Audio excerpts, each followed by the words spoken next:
question aujourd'hui de citoyenneté et d'égalité de genre en milieu jeunesse. Un projet qui évoque le sujet sera nommé et présenté tout à l'heure. Il est porté par la Coalition nationale pour l'éducation pour tous. Des acteurs sont représentés ici. C'est donc avec eux que va se dérouler. Question de comprendre aujourd'hui. Bonsoir à tous et bienvenue dans cette émission. Bonsoir à vous également, Modeste Nébier. Vous êtes le représentant du coordonnateur national de la Coalition nationale pour l'éducation pour tous. Bienvenue dans cette émission. Bonsoir, merci. Bonsoir également à vous, monsieur le haut-commissaire de la province de la Nyanya, dans l'est du Burkina, monsieur Laurent Bado, bienvenue. Oui, bonsoir, madame. Monsieur Max Adolphe Lankwandé est avec nous sur ce plateau. Vous êtes le maire de la commune de Bogandé. Bonsoir et bienvenue. Bonsoir. Et puis enfin, nous avons sur ce plateau monsieur Charles Sampalgou. Vous êtes le maire de la commune de Thion. Bienvenue. Bonsoir. Et puis, nous avons également autour de la table 4 autres invités, notamment des jeunes d'organisation et de conseils de la jeunesse. Merci à tous d'être venus à cette émission. Ce cadre d'échange va tourner autour du projet qui est dénommé Projet Jeunesse Éducation à la citoyenneté active et égalité de genre. Un projet donc qui est porté par la Coalition nationale pour l'éducation pour tous, projet engagé depuis 2018. Monsieur Nébier, est-ce que vous pouvez nous en parler un peu plus ? Tout à fait. Ce projet a été initié depuis 2018 avec le concours de l'ONG Oxfam et aussi l'appui d'Anida. Donc c'est un projet qui se veut une réponse à la fronde de la jeunesse. Vous savez, de plus en plus, les jeunes sont engagés parfois dans des luttes assez violentes. Cela est dû au non-respect de leurs droits et principalement le fait que beaucoup d'entre eux n'ont pas accès à une éducation de qualité, mais aussi à une formation technique et professionnelle de qualité. Et également parce qu'ils n'ont pas une bonne représentativité dans les sphères de décision, donc ne participent pas véritablement à la gestion des affaires publiques. Et donc ce projet est un projet multi-pays parce qu'il est mis en œuvre par le Burkina Faso, mais aussi par d'autres pays en Afrique de l'Ouest comme le Ghana. Il y a aussi le Sénégal, Sierra Leone qui sont également impliqués dans la mise en œuvre. Donc ce projet veut vraiment mettre les jeunes au cœur de la démarche. C'est-à-dire qu'on travaille à renforcer leurs capacités pour leur permettre eux-mêmes de revendiquer leurs droits, notamment les droits à l'éducation, à la formation technique et professionnelle. Et donc au Burkina Faso, il y a des actions qui se mènent au niveau national, mais nous travaillons principalement dans 3 communes, que sont la commune de Bogandé, la commune de Thion et la commune de Mani, qui sont des communes, qui sont des anciennes zones d'intervention de la coalition et de l'ONG Oxfam, parce qu'il y a une étude qui a été menée et qui a débouché sur le fait qu'il y avait beaucoup d'actions à entreprendre en matière d'éducation. Et donc nous sommes dans ces zones-là et nous avons mis en place des conseils communaux de la jeunesse pour donc d'abord renforcer leurs capacités et les amener à s'engager dans une logique de plaidoyer, d'interaction avec les autorités, que ce soit au niveau communal mais aussi au niveau provincial, notamment avec le Haut-Commissariat, pour donc que en tout cas les lignes puissent bouger en termes de respect de leurs droits en matière d'éducation, de formation technique et professionnelle et aussi de participation à la gestion des affaires publiques locales. Alors, vous avez fait cas de 3 communes qui sont situées dans la région de l'Est et nous avons le haut-commissaire de la province de la Nyanya dans l'Est, donc justement du Burkina. Comment est-ce que vous avez accueilli ce projet-là et comment s'est déroulée la collaboration? Je pense que ce projet est fortement salutaire. Tous les acteurs donc, ont participé donc, à la mise en œuvre de ce projet, que ce soit les maires, que ce soit les organisations de la société civile, que ce soit la jeunesse.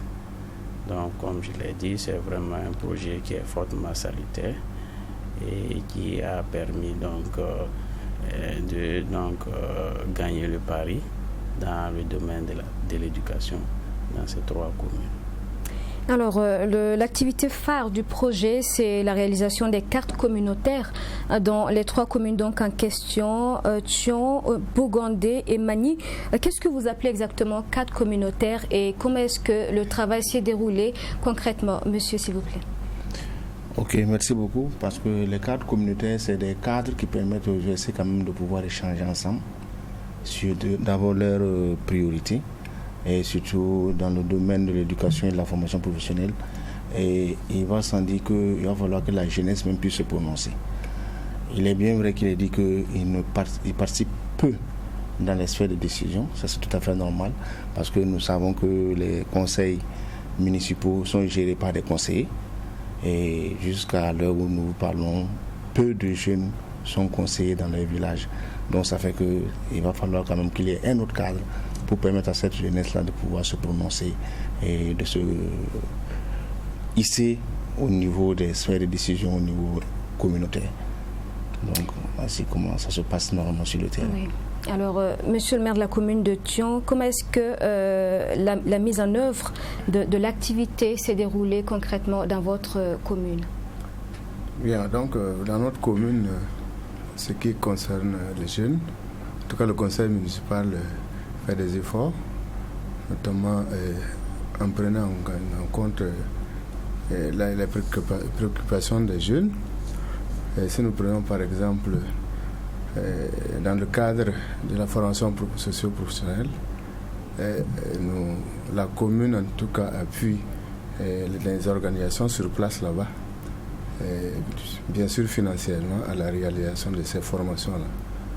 Voilà, il y a aussi en partenariat avec nos partenaires, nous avons réussi à financer des jeunes pour leurs activités. Ensuite, par rapport à l'éducation, il y a aussi que nous avons pris en charge 2 centres d'alphabétisation qui vont former les jeunes dans le cadre de leur profession. Monsieur Nébié, allez-y. En fait, je voulais revenir par rapport à ce que le maire de Bogandé évoquait tantôt, la question de l'implication, de la participation des jeunes.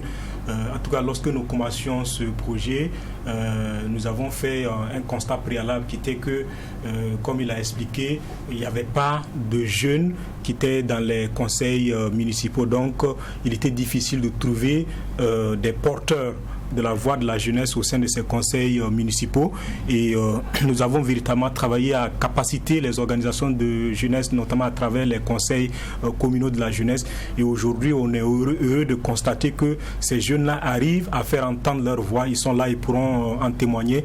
Aujourd'hui, que ce soit à Thion, à Mani ou à Bogandé, les jeunes participent aux sessions des conseils municipaux, donc ils sont invités à titre d'observateurs.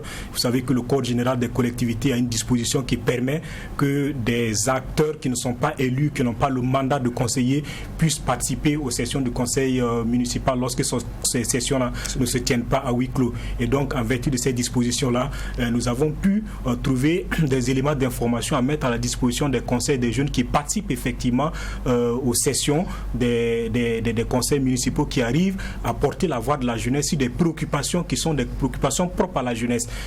À Bogandé, par exemple, ils ont fait un plaidoyer énorme qui a permis de multiplier le nombre de centres d'alphabétisation. Et ça, s'il n'y avait pas cette interactivité, cette ouverture pour permettre de changer avec le conseil de jeunes pour comprendre où se trouvent leurs préoccupations, cela n'aurait pas été le cas. Et c'est aussi d'ailleurs la même chose dans les autres localités. Et donc, c'est vraiment dire que c'est une chose qui est appelée à se démultiplier dans d'autres contextes ou dans d'autres contrées, parce que si vous n'associez pas la jeunesse dans la gestion de vos affaires, dans la définition de vos politiques, c'est une catastrophe en perspective qui se prépare. Et quand vous voyez les récents résultats du recensement général de la population, montrent qu'on a une population archi jeune, et donc on ne peut plus aujourd'hui faire en mettant cette jeunesse de côté, même si elle n'a pas un mandat électif, on doit faire en tenant compte d'elle, en la consultant. Alors on va donner la parole, je vous propose de donner donc la parole à monsieur qui est juste derrière vous, qui a participé à la réalisation de la carte communautaire à Bogandé, et vous allez nous partager votre expérience. Ok, merci bien. Il faut dire que... Veuillez vous présenter s'il vous plaît. Moi c'est Komondi Lamoussa, je suis le président du conseil communal de la jeunesse de Bogandé. Donc comme vous l'avez dit, on a été au cœur du programme, parce que pour nous c'est un programme qui est venu pour en tout cas émanciper la jeunesse à travers l'éducation, la formation, et nous on s'est dit qu'avec ces 2 compétences on essaiera que en tout cas être important pour la société. Voilà pourquoi on a en tout cas pris à bras le corps le programme. Et comme ils ont dit, premièrement, on a eu le conseil, nous avons eu des formations pour renforcer les capacités et nous sommes descendus sur le terrain. Et comme ils ont dit, les activités principales, c'était des plaidoyers. On rencontrait les autorités sous les différents ordres, que ce soit coutumier, administratif. Donc on a fait des plaidoyers et on a eu vraiment des acquis. Un des acquis dont il a fait cas, on a eu l'augmentation des centres d'alphabétisation. À travers nos plaidoyers, nos actions, on a réussi à réduire le coût de l'éducation dans la commune. Si je prends par exemple côté secondaire, on a pu réduire le coût jusqu'à 7 000 francs. Pour nous, quelque chose, en tout cas, qui va rapprocher l'éducation aux enfants pauvres. Et aussi, à travers des plaidoyers, on a eu des cadres, même si ces cadres ne sont pas d'abord à la hauteur de ce que nous souhaitons. Ça veut dire que, par exemple, le conseil municipal de Bogandé a réfectionné le CELPAC, voilà, pour quand même dédier à la jeunesse pour ces cadres de rencontres et d'échanges. Et aussi, aujourd'hui, la jeunesse de Bogandé participe aux instances décisionnelles. Bon, si je dis on participe, on est là, on écoute, et s'il y a une occasion, on fait des plaidoyers pour que ces préoccupations-là soient prises en compte. Aujourd'hui, ce n'est pas le conseil communal seulement qui est invité, c'est la jeunesse, je vais dire. Donc c'est pour dire que pour nous, en tout cas, ça a été un cadre, et surtout c'est toujours un cadre qui nous permet de revenir sur nos difficultés, poser ces difficultés-là auprès de qui de droit, et aussi plaider pour que ça trouve une solution au bénéfice de toute la jeunesse de la commune. Merci. On va donner la parole à monsieur le maire de la commune de Thion pour également partager quelques résultats qui ont été engagés à la suite, donc au cours de ce projet, on va dire. Bien, donc, pour ce qui concerne la commune de Thion, par rapport à la participation des jeunes aux prises de décision, nous avons en tout cas pris en compte ce volet-là. Parce que pour la relecture de notre PCD, le plan de développement, la jeunesse occupe une place de choix. Elle est membre à part entière de la commission ad hoc chargée de l'élaboration de ce PCD-là. Il y a aussi que par rapport à l'élaboration du budget même, des budgets annuels, la jeunesse a une part de responsabilité parce qu'elle est partie prenante de cette commission-là. Au niveau de la proposition du montant du budget, au niveau des activités à mener? Le budget, en fait, c'est un budget participatif, un budget communal. C'est un budget participatif qui prend en compte l'aspect genre, les femmes, la jeunesse, etc. Donc, la jeunesse a une part active dans cette commission-là. Bien. Vous voulez réagir, M. Nebien? Avant que M. Nebien n'intervienne, parce que il faut ajouter quand même qu'avec ce nouveau projet, quand même, il sait que la jeunesse quand même a engrangé beaucoup d'acquis. Quand on prend l'exemple dans la commune de Bogandé, où par exemple il y a des jeunes qui ont été formés et qui auront bientôt dans la semaine, à la fin de la semaine, qui vont recevoir du matériel pour aller quand même s'installer à eux-mêmes et pouvoir exercer et peut-être à un certain moment recruter d'autres jeunes pour les accompagner dans cette activité. Et nous avons eu cela grâce à ce plaidoyer et on a eu à échanger avec des partenaires qui nous accompagnent et je crois que c'est un acquis déjà et bientôt, dès le samedi même, on va remettre officiellement ce matériel à ses intéressés. Donc je me dis c'est quelque chose qu'il faut ajouter dans les acquis par rapport au plaidoyer de la jeunesse. Aussi, même dans la planification à venir, je crois que après de 40 à 50% de nos planifications avec certains programmes, c'est la jeunesse qui gagne. Parce que c'est des jeunes communes que nous avons où il y a un certain nombre d'infrastructures qui n'existaient pas et il va falloir que nous voyons dans quelle mesure mettre ces infrastructures en place pour permettre à la jeunesse quand même de pouvoir s'épanouir. Il y a un certain nombre, par exemple, quand on parle de salles d'informatique où réellement ils auront les informations sur d'horizons diverses, bien équipés, je crois que quand même c'est déjà à l'acquis de la jeunesse. Quand on parle des stades qu'il va falloir revoir, dans quelle mesure les mettre en place, les clôturer, je crois que tout ça c'est à la faveur de la jeunesse. Et même on a redoublé encore dans la mise en place des centres alpha pour quand même permettre à cette jeunesse qui est un peu pas citadine mais qui veut quand même se former, apprendre une certaine langue qui puisse la permettre quand même d'exercer bien ses activités sur le terrain. Donc je crois qu'on a fait beaucoup et on va continuer toujours à le faire afin de les permettre de mieux s'épanouir. Nous avons conscience qu'aujourd'hui, quand on prend le cas de Bogandé, et c'est que dans la commune de Bogandé, on a près de 70 à 80% de la part de la population est à moins de 25 ans.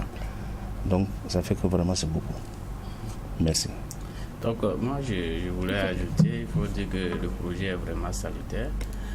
Les jeunes que vous voyez, les conseils communaux de la jeunesse, en tout cas, échangent régulièrement avec le maire, avec les conseils municipaux, lors de l'élaboration même des budgets, que ce soit les budgets primitifs ou les budgets supplémentaires. En tout cas, ces jeunes proposent des projets, voilà, que ce soit des écoles à construire, que ce soit des points d'eau dans des écoles, en tout cas des infrastructures, même des activités de jeunesse.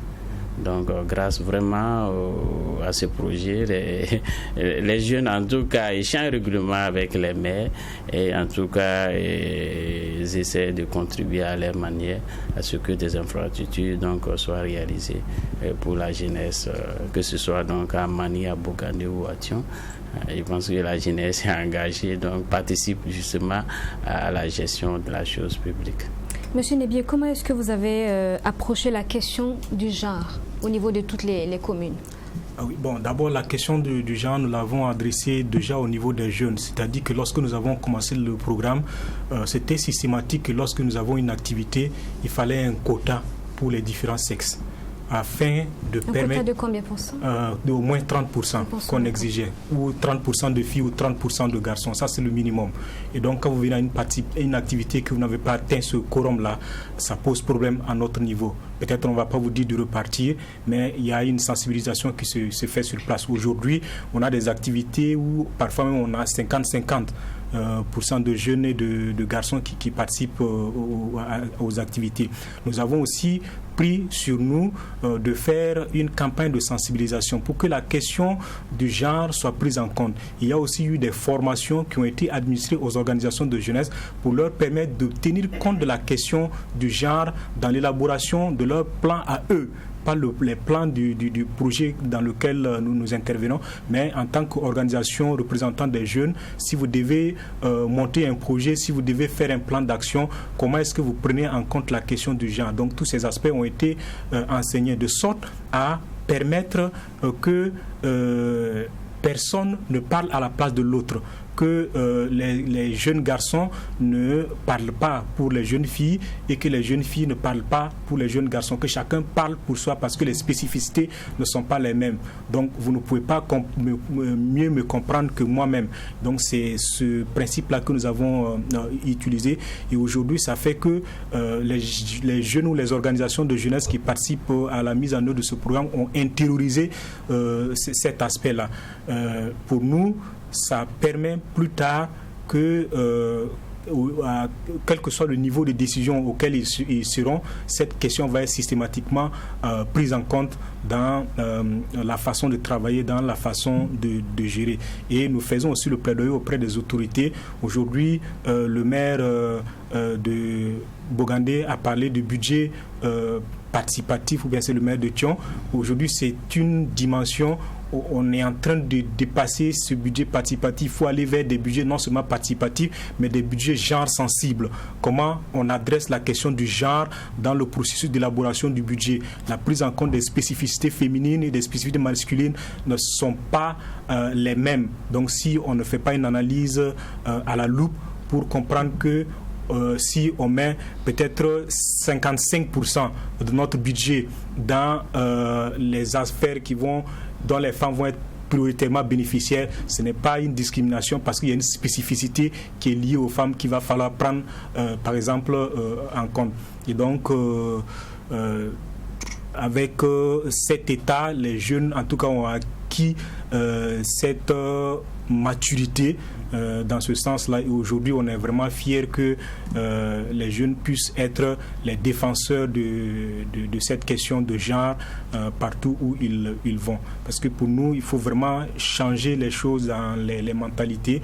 L'autre aspect sur lequel il va falloir insister, parfois on acquiert une participation mécanique en termes de prise en compte du genre. Maintenant, il faut que cette participation soit de qualité.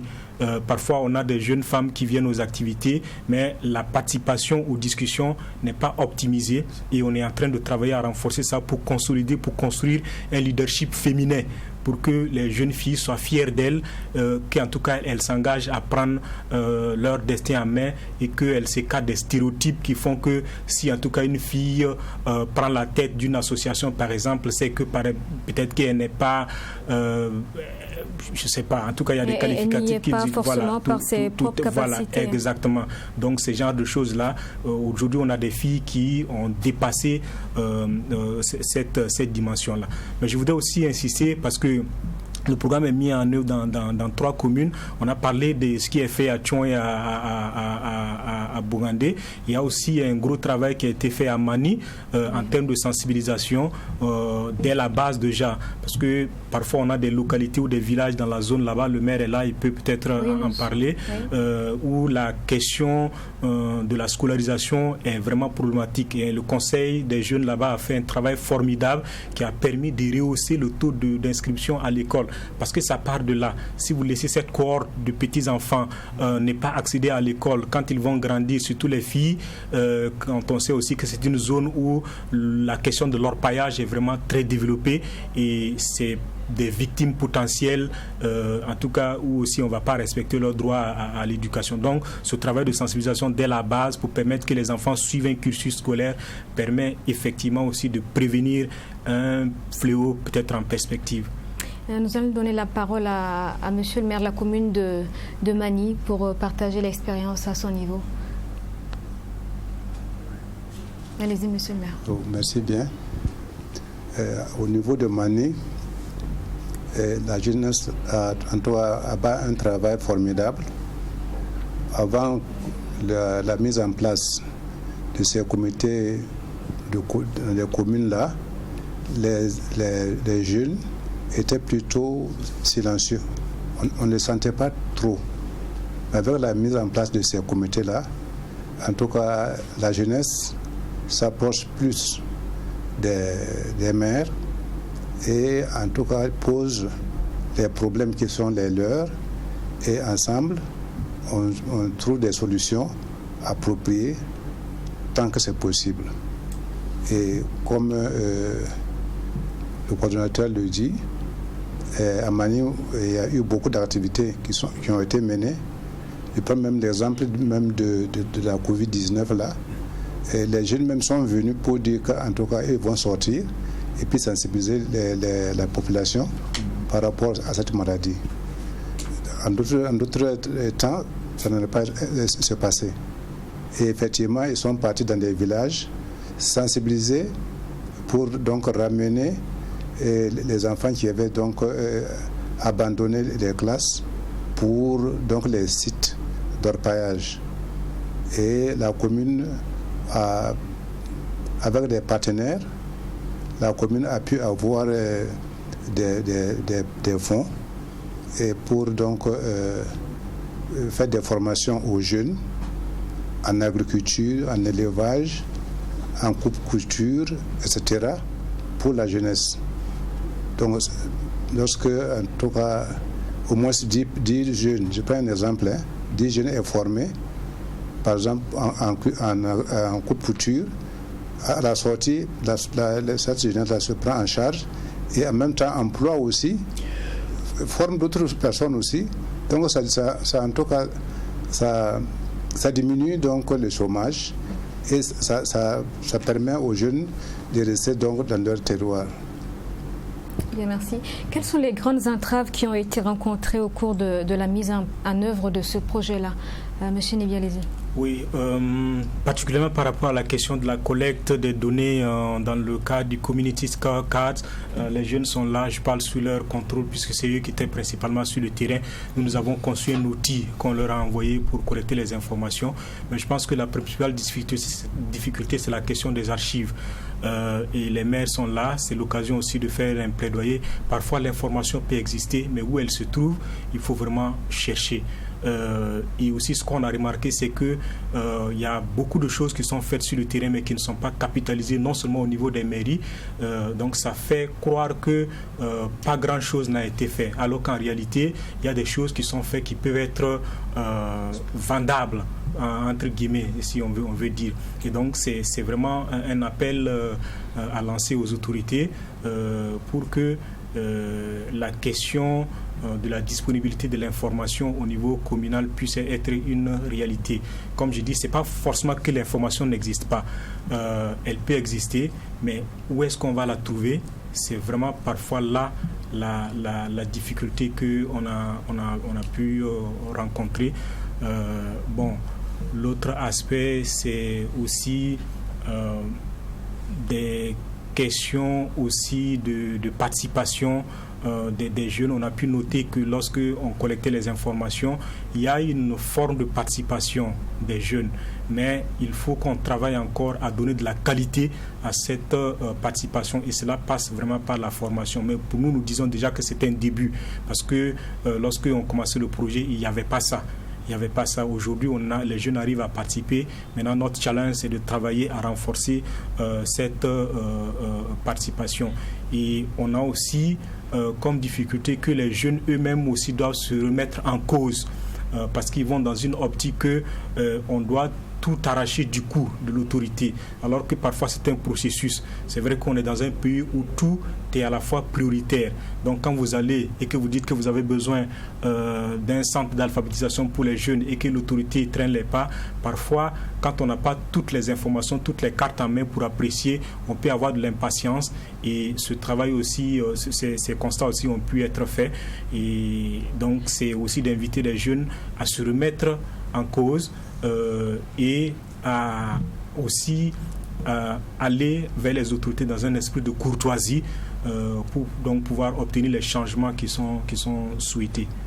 Monsieur Lankwande, vous voulez ajouter quelque chose sur ce point? Je vais ajouter parce qu'il va falloir accepter aussi qu'il y a ce problème de communication qui a un peu existé, et depuis un certain temps, je crois que depuis la mise en place de cette coalition, je crois que on est en train de briser la glace, parce que la jeunesse était mise de côté pour dire bon, ce n'est pas notre temps, pendant que leur temps est déjà dépassé, si on peut le dire.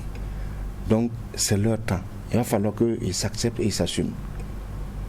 Et la communication qu'il va falloir mettre en place, c'est comme le coordonnateur l'a si bien dit, ce n'est pas vouloir tout prendre d'un coup, mais c'est un système d'approche, un système de communication qui va nous permettre de tous mieux de se comprendre et pouvoir aller ensemble, et qu'on conjugue ensemble afin de pouvoir participer vraiment à l'essor économique du développement que nous recherchons prendre.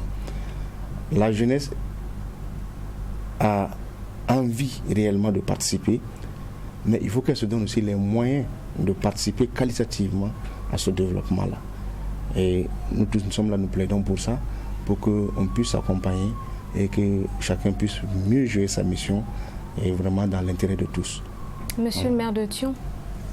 Donc, pour notre part, je pense que la jeunesse a vraiment le droit d'avoir toutes les informations au niveau des communes. Tantôt, on n'a pas parlé de problème d'archivage. Je pense que c'est un effort qu'on doit faire à ce niveau-là pour disponibiliser en tout cas les informations dont les jeunes auront besoin. Par rapport en fait, à ce que les jeunes font comme plaidoyer, c'est leur demander aussi souvent de tenir compte qu'est-ce que je vais dire, de la force de frappe des communes. Parce que souvent on peut vouloir faire quelque chose, mais la force de la commune n'étant pas assez suffisante pour satisfaire, c'est pour rejoindre les autres. On ne peut pas faire tout en même temps, mais on va quand même un peu pour pouvoir satisfaire les jeunes. Ceci pour dire que, en tout cas, le recouvrement, en tout cas à notre niveau, ça pose problème. Et du même coup, je vais inviter les jeunes à s'impliquer davantage dans les activités de recouvrement, nous aider à sensibiliser les populations pour que le recouvrement puisse être vraiment assez conséquent pour pouvoir les appuyer. Voilà. Bon, en fait, ici aussi, il faut dire que ce qui est important, c'est vraiment la nouvelle approche de la jeunesse. Grâce donc à ce projet, les jeunes savent comment faire pour approcher, donc que ce soit le maire, que ce soit les autres autorités administratives, les services techniques. Voilà. Les jeunes savent aujourd'hui que le maire gère donc en tout cas des biens publics. Ils savent qu'ils ont le droit de passer à la mairie, avoir des informations donc sur un certain nombre de projets, donc en lien avec la jeunesse, donc en tout cas proposer des projets prioritaires. C'est vraiment donc cette prise de conscience qui est vraiment à saluer à travers ce projet. Nous allons donner la parole à mademoiselle qui est juste derrière vous, qui va également partager un peu son expérience à travers le projet. Allez-y, prenez le micro. Prenez le micro. Et je vous remercie. Présentez-vous et puis ensuite. Moi, je suis Madame Yuma Ndiaboga Abibou. Je remercie grandement la coalition avec ses partenaires pour l'effort qu'ils nous ont fourni. Par les formations, l'appui concernant les conseils. En tout cas, ce n'est pas dit au début, mais pour le moment, je suis très fière.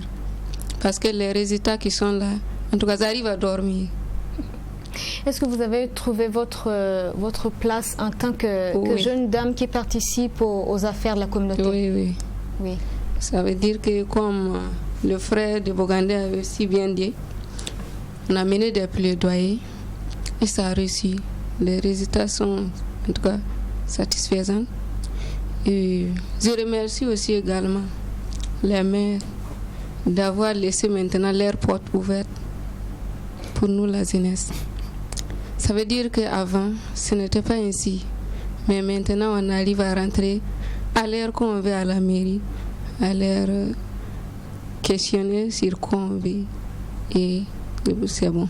Maintenant, je vais revenir sur ce que le maire de Mani a eu à dire. En réalité, les mots me manquent même, d'ailleurs, pour parler aujourd'hui. Tellement je suis contente. Avec les partenaires, avant, il y avait des partenaires qui venaient, en tout cas qui recrutaient des gens, qui finançaient, et nous on ne sait pas. Mais je pense que dès lors, nous, les jeunes maintenant, on arrive à publier les informations. S'il y a un partenaire qui vient, c'est nous on publie. Le jour de sélection des dossiers, présélection, tout ce qui est en tout cas sera fait à la mairie, en tout cas c'est nous on le fait. Je pense que c'est bien. Je ne sais pas comment je vais apprécier cette fois-ci, en tout cas le fait qu'ils nous ont laissé cette occasion. Ça veut dire qu'au niveau des projets, un projet vient, c'est un exemple, je peux prendre les PCAI comme cela, sous volet entrepreneurial. Là, quand ils sont venus, en tout cas, on a fait oui, non. Ça veut dire quand tu gagnes le oui, on te prend. Si c'est le non, si c'est devant tout le monde, ça veut dire que c'est transparent. Okay. À ce niveau, en tout cas, je suis très fière.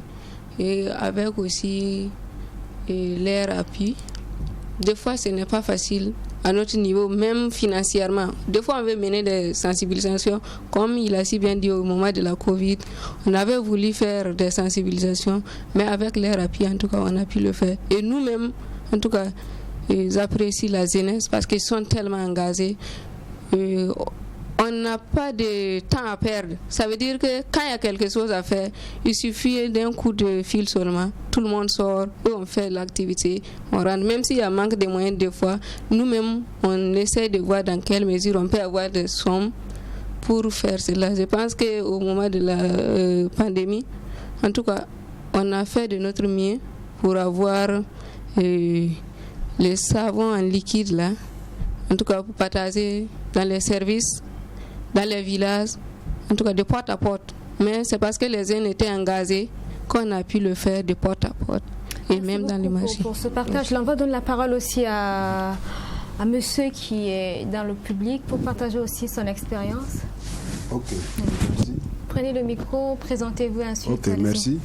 Moi, je me nomme Lankane Dartiendi, le secrétaire chargé à l'éducation du Conseil des jeunes.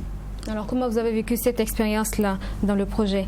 En tout cas, ce que moi j'ai vu, d'abord, je remercie la coalition et ses partenaires. Je remercie les maires des différentes communes. Je remercie monsieur le commissaire de la province de la Yanya pour l'effort qu'il nous a fait. Sincèrement dit, action, nous on ne peut pas parler. Parce que si on parle, je ne sais pas quoi dire encore.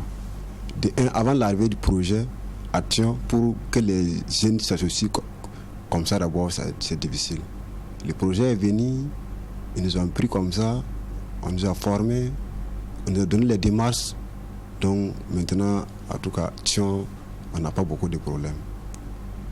Les plaidoyers ont fait. On a demandé à monsieur le maire de voir pour nous la jeunesse parce que le chômage est là. Les jeunes n'ont pas d'activité à mener. C'est pas chaque jour ils sont avec leurs mamans et leurs collègues. Donc comme ça, la commune ne peut pas se développer. Merci beaucoup. Donc on les a demandé de chercher pour nous les gens qui seront à la mairie pour le travail. Sincèrement dit, à l'heure où nous sommes là, on a plus de 5 à 4 jeunes qui travaillent dans notre commune au compte de la mairie. Merci. Monsieur Nebi, est-ce que vous avez une idée du nombre de jeunes que vous avez touchés à travers ce projet-là dans les 3 communes? Dans les 3 communes, ils sont là, ils pourront, on n'a pas pu quantifier pour le moment, oui.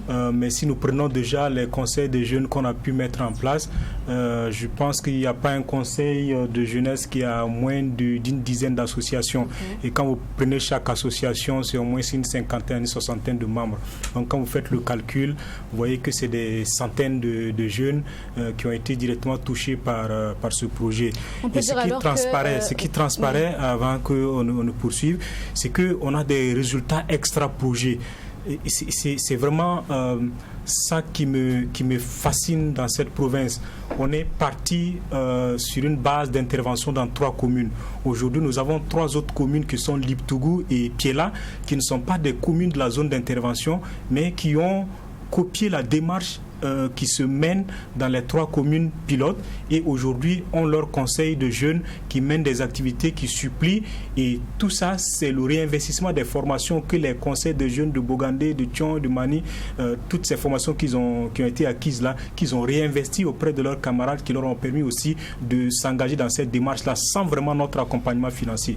Et ça pour moi c'est quelque chose qui montre que la jeunesse a vraiment soif de pouvoir prendre son destin en main. Vous parlez tout à l'heure d'une dizaine d'associations par commune oui. Qui a été touchée. Cela veut dire alors que l'ensemble de la jeunesse de chaque commune a pu être touchée parce que si vous parlez de dizaines d'associations... Ah oui, ça on a vraiment l'intime conviction qu'aujourd'hui si vous partez à Mani, à Bogandé ou à Thion, vous ne pouvez pas trouver un jeune qui va rester ignorant des interventions, en tout cas de toute la sensibilisation qui a été faite dans le cadre de ce projet-là. Et ça, vraiment, c'était un résultat capitalisable. Ce que je veux ajouter aussi, c'est que l'intervention a un double objectif ou intervient à un double niveau. Il y a le travail qui se fait au niveau circonscrit des 3 communes, mais il y a aussi un plaidoyer qui se mène au niveau national avec des organisations de jeunesse et nous avons dans le bateau avec nous le Conseil national de la jeunesse qui est une fêtière, une plateforme de l'ensemble des organisations de jeunesse du Burkina. Nous avons une association comme association Vivre Ensemble de Basenko et également une coalition qui s'appelle Coalition des organisations de jeunesse du Burkina Faso. Et donc aujourd'hui nous avons en tout cas le sentiment que nous avons pu toucher toutes les sensibilités de la jeunesse du Burkina Faso et peut-être que cette phase que nous sommes en train de mettre en œuvre arrive à échéance le 31 décembre de cette année. Avec les résultats que nous avons, nous allons encore nous engager dans une démarche de partenariat avec le partenaire conventionnel ou bien peut-être avec d'autres partenaires pour voir comment démultiplier. Mais il y a déjà un travail de plaidoyer qui s'est fait aussi au niveau des autorités pour que vraiment la jeunesse soit véritablement renforcée. Et donc ce travail-là, aujourd'hui, avec ce plaidoyer, nous pouvons dire que le Conseil national de la jeunesse, qui n'avait pas vraiment un budget de fonctionnement ou qui avait environ 4 millions pour fonctionner aujourd'hui, ils sont aujourd'hui à plus de 15 millions comme budget de fonctionnement. Quand on voit en termes de pourcentage, c'est plus de 400% de marge de progression. Mais nous sentons que c'est encore insuffisant parce que si le Conseil national de la jeunesse doit utiliser ces ressources-là pour faire un maillage de l'ensemble du territoire, ça reste encore insuffisant. Mais il y a déjà quelque chose, les lignes ont bougé et on va continuer le plaidoyer dans ce sens-là pour que, en tout cas, toute la jeunesse du Burkina parle d'une seule voix et puisse en tout cas interagir de façon responsable avec les autorités. Parlant justement de plaidoyer, nous allons vous donner la parole pour renouveler tous ces plaidoyers-là que vous portez. Monsieur le commissaire, allez-y. Oui, ben, ce qui est intéressant ici, c'est que les structures des jeunesses dans les communes ont été formalisées.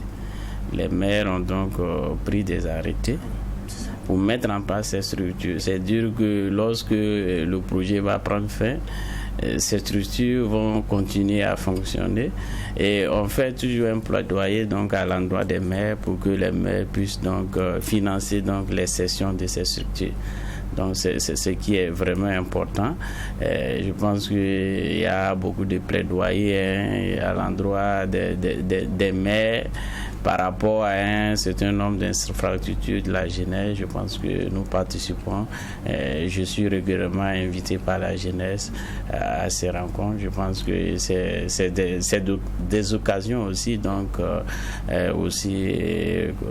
j'interpelle aussi en tout cas les maires lors de ces rencontres à prendre en compte donc les préoccupations des jeunes en fonction donc du budget de la commune. Voilà.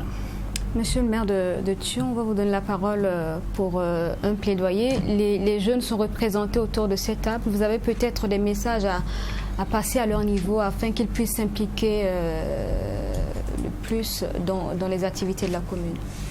Donc en termes de plaidoyer, j'allais dire que c'est encourager la jeunesse, en tout cas, à venir au conseil municipal, c'est leur conseil. Poser les problèmes et nous allons chercher des solutions ensemble. Alors donc, je pense que c'est déjà bien, le représentant des jeunes de Thion a bien souligné. Avant, ils n'étaient pas organisés ainsi, mais actuellement, ils sont organisés et chaque fois que nous avons quelque chose, on les implique, mais davantage aussi, on leur demande encore de s'impliquer dans les activités de la mairie pour en tout cas nous aider aussi en tout cas à résoudre certains problèmes de sensibilisation. Et on a tantôt cité la sensibilisation pour la lutte contre le Covid. Il y a la sensibilisation dont je parlais pour en tout cas nous aider à faciliter le recouvrement. Il y a beaucoup d'autres plaidoyers, aussi bien de la part des jeunes à notre niveau, mais aussi du conseil municipal aussi à l'endroit des jeunes. Donc vice versa, je pense que nous allons encore mieux travailler de concert avec les jeunes. Monsieur Lankwandé. Merci beaucoup. Je crois que tout d'abord, je veux signaler que ça a été pour moi un ouf de soulagement de voir en 2 ans vraiment les efforts qui ont été engrangés par cette jeunesse. En 2 ans, vraiment, quand même, c'est exceptionnel. Parce que des gens qui s'étaient retirés complètement de la vie, si on peut le dire, pour eux, ils étaient complètement mis de côté. Et bon, ils n'avaient pas conscience qu'ils pouvaient participer à quoi que ce soit. Parce que pour eux, ils se disaient que leur temps n'était pas encore arrivé. C'est surtout ça. C'est ça. Donc je me dis qu'avec cette communication qu'il y a eu, avec les plaidoyers, les rencontres, les formations, là, cette jeunesse a compris que non, l'heure là même était déjà dépassée. Donc ils se sont engagés et réellement, j'ai été surpris le jour qu'ils m'ont appelé pour me dire qu'ils sont en train d'organiser des campagnes de sensibilisation pour lutter contre le Covid-19. J'ai dit, je suis émerveillé de l'apprendre parce que il n'y a pas 2 ans, 3 ans de cela. Il fallait que ce soit une ONG qui vienne vous dire non, voilà, il y a ceci, cela, voilà ce qu'on vous demande de faire. Si c'est venu de vous-même, vraiment, c'est à encourager. Et je crois qu'ils ont pu le gérer. De porte en porte, entre eux, ils ont pu se cotiser l'argent, payer les cachemires, payer le savon, pour sortir de porte à porte, mettre leur propre carburant pour sensibiliser les populations. Il n'y a rien de tel. Donc c'est ce qu'il va falloir encourager. Je crois que le partenaire surtout a beaucoup travaillé sur la pérennisation, parce qu'on a compris que vraiment c'est des jeunes qu'on a mis en place qui gèrent leur association. Alors il n'y a pas une appartenance par rapport aux partenaires. Ils sont libres de gérer leur temps, de gérer leur association, de faire leur activité, proposer des plans d'action, et je crois qu'il n'y a rien de tel pour une pérennisation.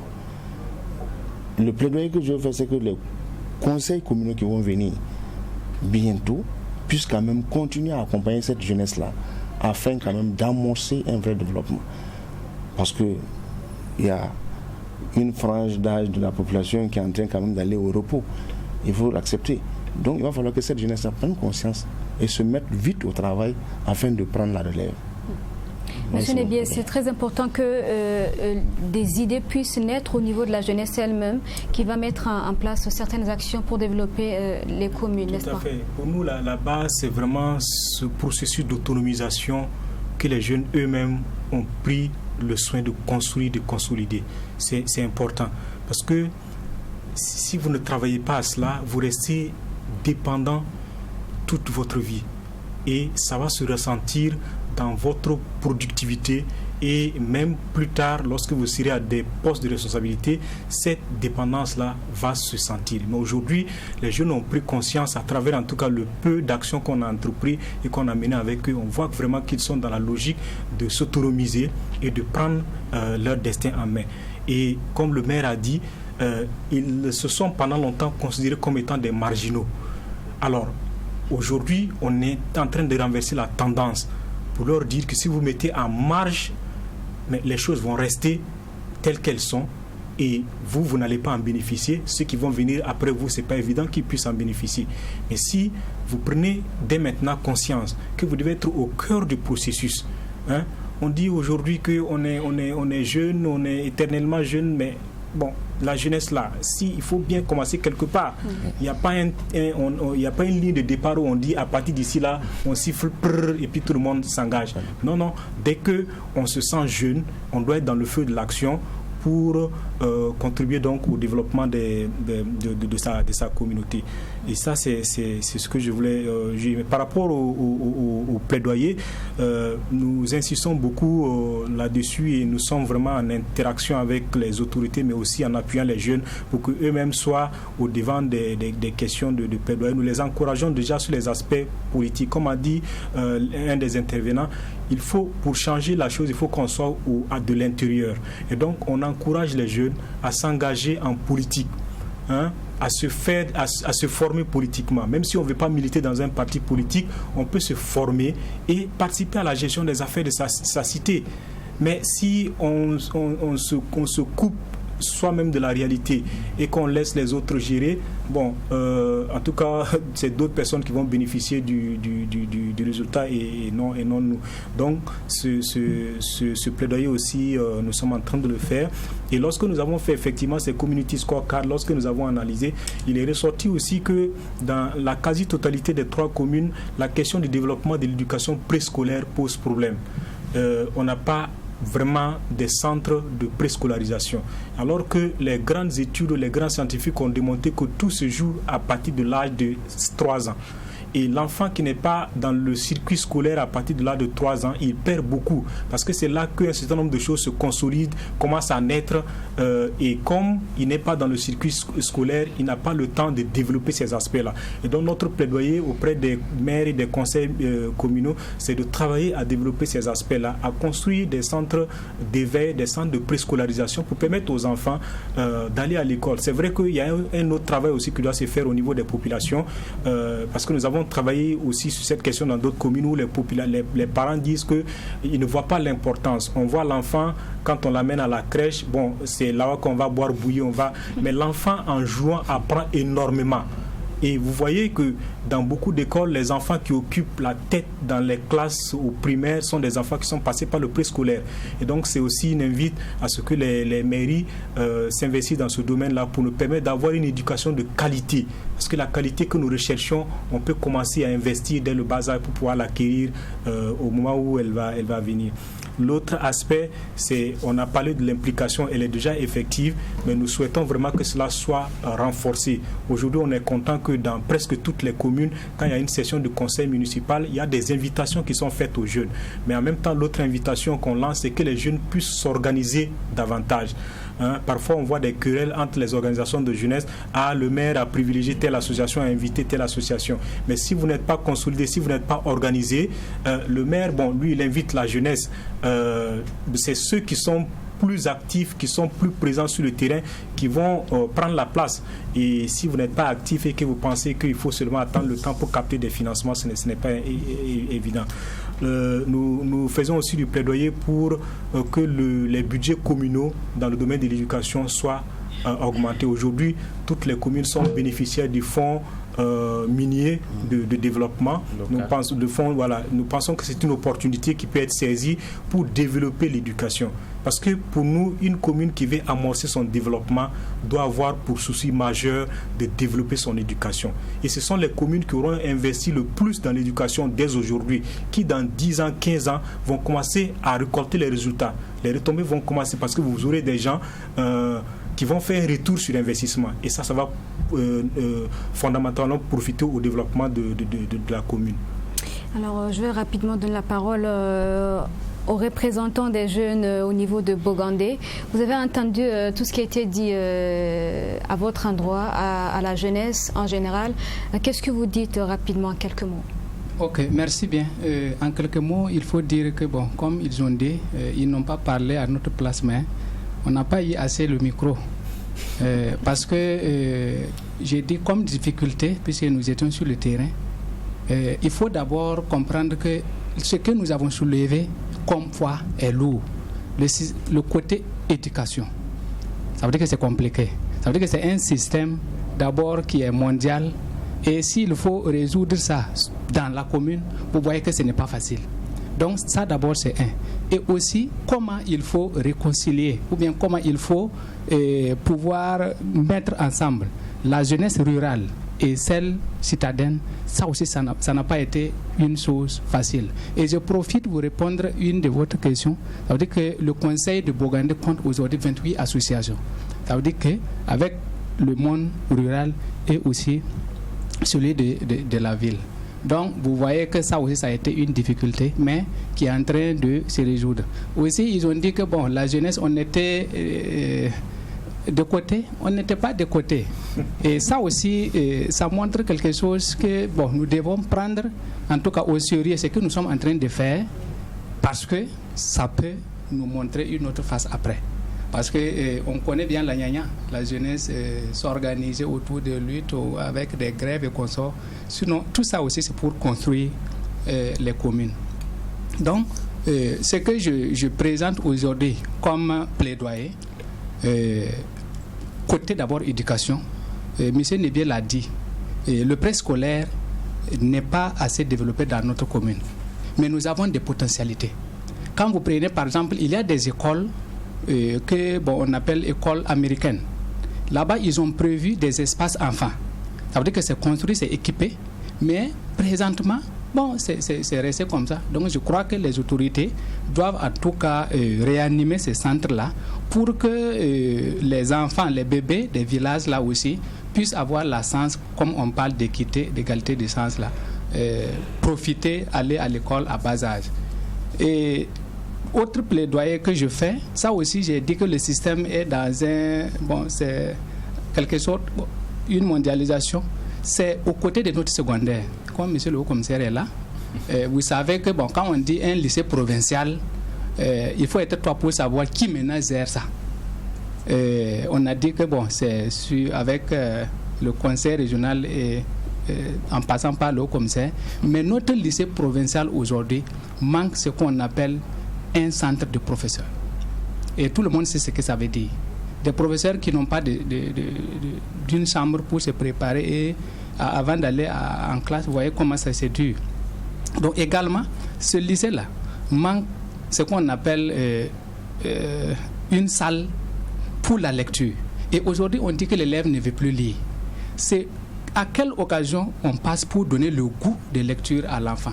S'il n'y a pas de salle de lecture, s'il n'y a pas un salon d'informatique, vous voyez que c'est compliqué. Donc nous posons nos plaidoyers là pour que, ensemble, les autorités voient comment il faut résoudre le problème de l'éducation du préscolaire jusqu'au secondaire. Et parce que la jeunesse est aujourd'hui dans les bureaux, on discute. Il doit prendre aussi les engagements qu'ils sont en train de donner au sérieux pour que ça soit appliqué.